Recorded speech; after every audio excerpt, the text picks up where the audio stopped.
It starts around 3 in the afternoon. Dorothy, a 72-year-old retired school librarian from Nashville, Tennessee, notices it every single day. She's been sitting in her favorite armchair, reading, watching the news, maybe talking on the phone.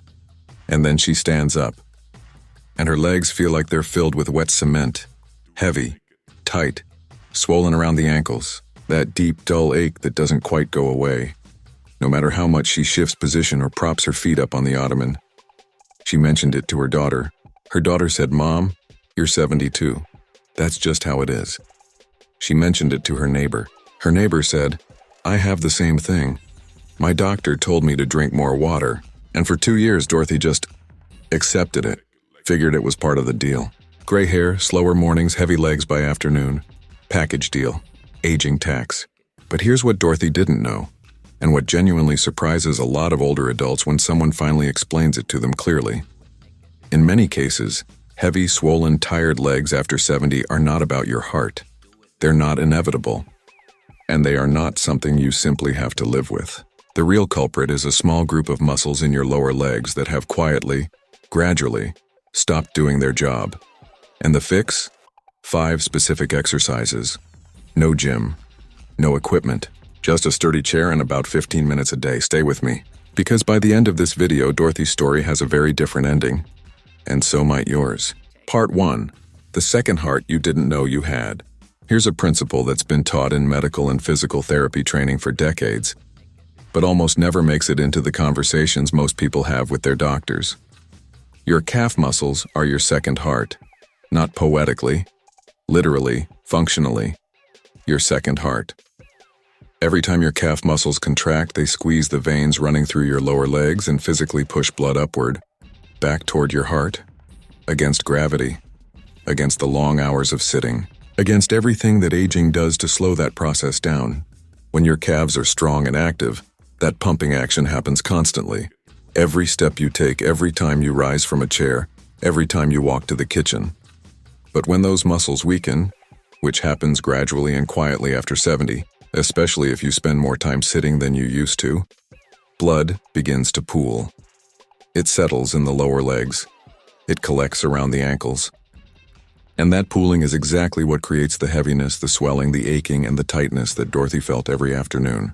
A 2021 study published in the Journal of Applied Physiology followed older adults with mild circulation problems through a program of targeted calf muscle activation.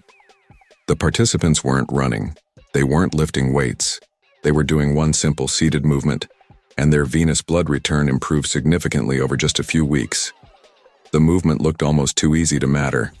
That's exactly why most people never try it. But it does matter. Enormously.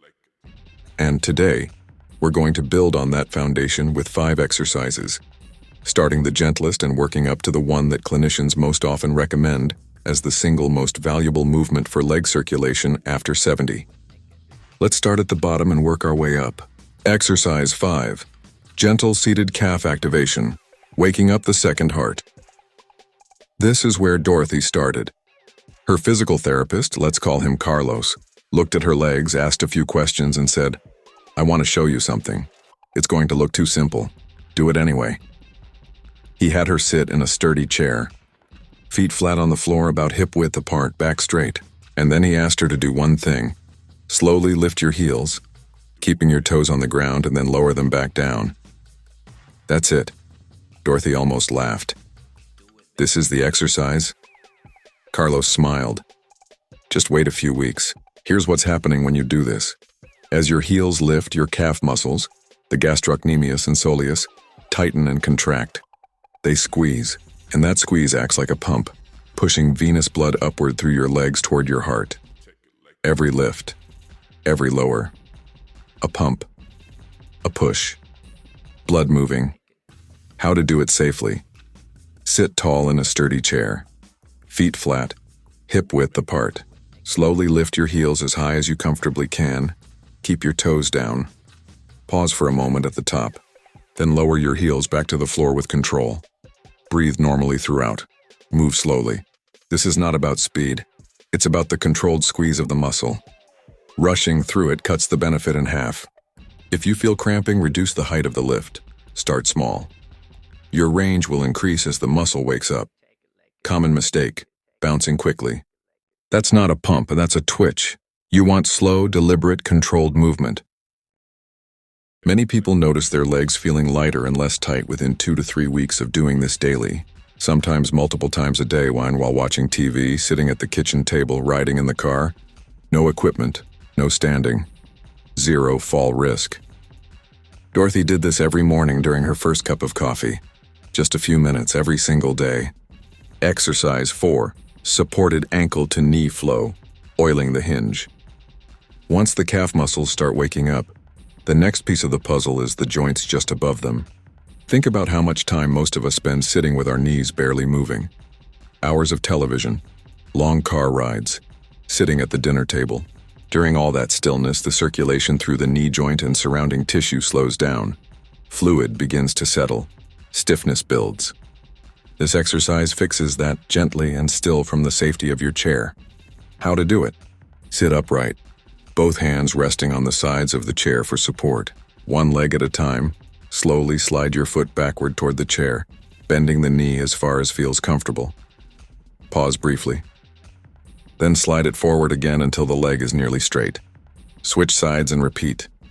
The movement should feel soothing, like oiling a hinge, not testing its limits. As the knee bends and straightens, the muscles around it softly contract and relax, helping blood continue its upward journey through the leg.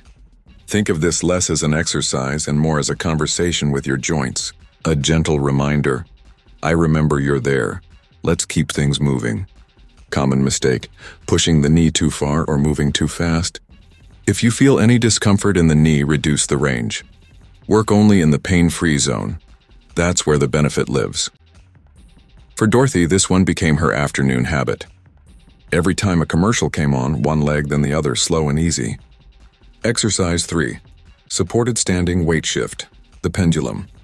Now we're going to stand up, but carefully supported and with a very specific purpose.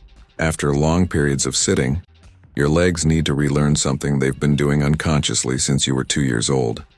Shifting weight from one leg to the other. Every step you take requires this. Every time you turn, adjust your stance, reach for something. Your body transfers weight between your legs. When that transfer becomes hesitant or uneven, circulation slows, stiffness builds, and the risk of stumbling quietly increases. This exercise restores that pattern in the safest possible way. How to do it? Stand behind a sturdy chair or near a kitchen counter, hands resting lightly on the surface, feet hip-width apart. Now, slowly shift your weight slightly onto your right leg. Feel the pressure through your right foot. Then return to center. Shift left. Return. Back and forth. The movement is subtle. You are not lifting your feet. You are not trying to balance on one leg. You are simply teaching your legs and hips to share the load smoothly, like a pendulum swinging in a slow, predictable rhythm. Common mistake: locking the knees or leaning the upper body sideways. Keep the movement quiet and controlled. The power is in the subtlety. If you ever feel unsteady, lean more weight into your hands. Make the shift smaller. This exercise should always feel calm and manageable. Think of Carlos telling Dorothy, "Your legs haven't forgotten how to do this, they just need to be reminded." Exercise 2, chair-assisted sit to stand. The movement that matters most in real life. Here's a number that should stop you in your tracks. The average person rises from a chair between 30 and 60 times per day. 30 to 60 times, every single day. Each time you stand up, the large muscles in your thighs, hips, and calves contract together in a coordinated burst. That burst pushes blood powerfully upward through your legs. It builds functional strength. It reinforces balance. It keeps your circulatory system active. But here's the problem. As standing up becomes harder, as the joints get stiffer and the muscles get weaker, people start avoiding it. They stay seated longer. They use their arms to push up quickly. They drop back into the chair fast to avoid the effort. And every time they do, they lose a little more of the very strength and circulation that would make it easier. This exercise breaks that cycle. How to do it? Sit in a sturdy chair, feet flat on the floor slightly behind your knees. Lean forward just enough to bring your weight over your feet. Then slowly rise to standing. Take about 3 full seconds to get all the way up. Once standing, pause. Then sit back down even more slowly. Take 4 seconds going down. Hands can rest on the armrests or your thighs for support. Start with just 3 to 5 repetitions. The critical detail. The lowering phase is where most of the muscle works and most of the circulatory benefit actually happens. Don't drop into the chair. That's the mistake. Lower yourself with complete control. Dorothy told Carlos after her 3rd week, "I've been getting up from my chair all my life. I never knew I was doing it wrong."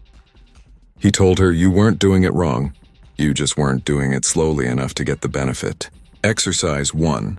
Controlled heel to stand flow, the one that ties it all together. This is the one. If you could do only a single movement every day to support leg circulation after 70, this is what many physical therapists and clinicians quietly point to as the most complete, most practical, most effective option. Not because it's the hardest, but because it brings everything together. It combines calf activation, weight transfer, and standing strength into one smooth, continuous movement. And it mirrors exactly what your legs need to do dozens of times a day in real life. How to do it. Stand behind a sturdy chair or counter, hands resting lightly on the surface, feet hip-width apart. Begin by slowly lifting your heels just a little, feeling the calves engage, then gently lower them back down. From there, bend your knees slightly, just a few inches as if you're beginning to sit but choosing not to. Then straighten back to standing. That's the flow. Heel lift, lower, gentle bend, stand tall, slow, smooth, unhurried, like one continuous quiet conversation between your muscles, your joints, and your circulatory system. Common mistake. Turning this into a squat or rushing through it. This is not about depth or speed. It's about the coordinated, controlled activation of multiple muscle groups working together, which is exactly what makes it so powerful for circulation. Start with a small range. Increase only when it feels completely comfortable. Why does this one work so well? Because when multiple leg muscles contract in sequence, calves, quadriceps, glutes, the cumulative pumping effect on venous blood return is significantly stronger than any single isolated movement. The whole is greater than the sum of the parts. 6 months after Carlos first showed Dorothy this routine, she called her daughter. "My legs don't feel heavy anymore," she said. Her daughter asked what she'd changed. "A chair," Dorothy told her. "And 15 minutes a day. Your daily routine, putting it all together." Here's how simple this actually is. Morning. With your coffee. 5 minutes. Seated calf raises. Ankle to knee flow. Both from your chair. While the news plays. While you wake up. Mid-morning or afternoon, near the kitchen, 5 minutes. Supported weight shift. Sit to stand. 3 to 5 slow repetitions.